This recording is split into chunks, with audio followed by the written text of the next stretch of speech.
प्यार से कहना धन्यंकार जी। सत्संग जी आज एक दासी बहुत सुंदर साखी लेकर के आई है आपने अपने चैनल अनोखी साखियों पर।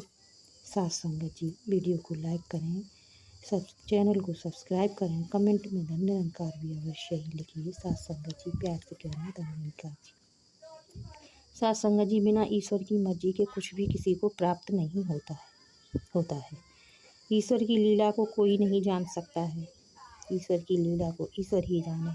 सत्संग जी एक बार की बात है कि एक बहन सत्संग में जाया करती थी, खूब भजन सेवा सिमरन करती थी, लेकिन उसके कोई संतान नहीं थी, जिस कारण उससे संसार के लोग कहा करते थे कि सत्संग में जाती है, इतना सेवा भाव रखती है,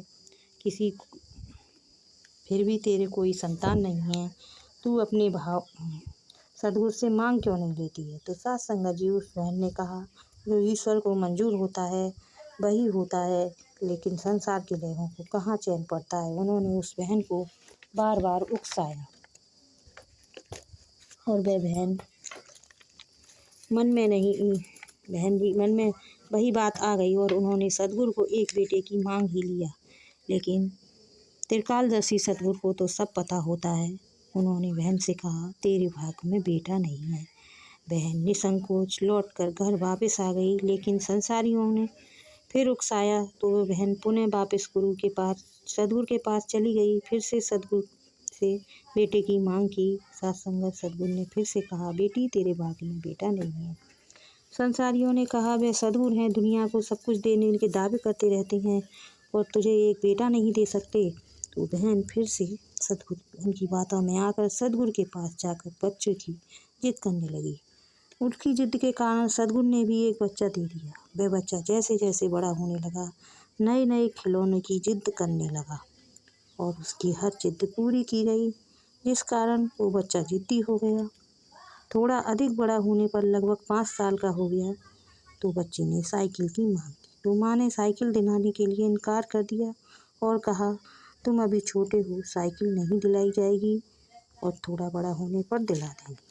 तो बच्चा को क्रोध आ गया और उसने एक पत्थर माँ के सर पर मारा। माँ का सर फट गया और खून की धारा बह निकली। तो माँ के मुख से अनायासी ये शब्द निकल गए कि इससे तो मैं बाँझ ही सही थी।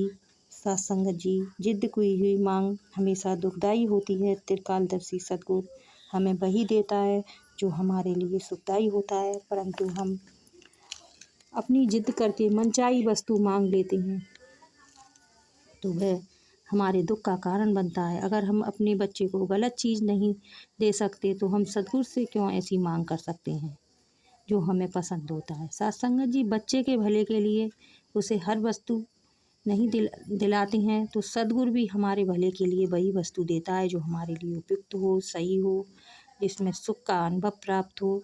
ईश्वर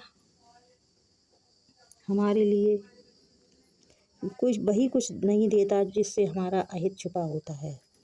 ईश्वर हमारे सबका हितैषी है, इसके सिवा संसार में कोई हमारा हितैषी नहीं बन सकता। सत्संग जी प्यार